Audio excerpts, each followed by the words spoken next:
Because during that time, first Christmas, the birth of our Savior, the chosen nation of God was nasa ilalim po sila ng pamamahala ng imperyo ng Roma.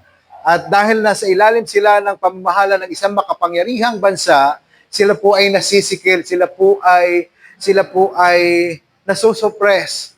So ibig sabihin, nararamdaman nila yung kawalang kalayaan at yung walang pag-asa at nangangailangan sila, tinitingnan nila yung pangako ng Diyos na pagliligtas, yung pangako ng Diyos na paglingap sa sangkatauhan ng panahon pong yon.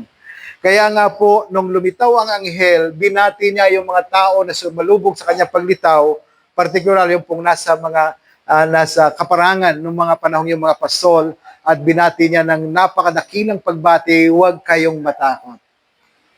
Sa ating pong panahon ngayon, ganon din po yung mensahe na naisipan rin ng Diyos sa atin.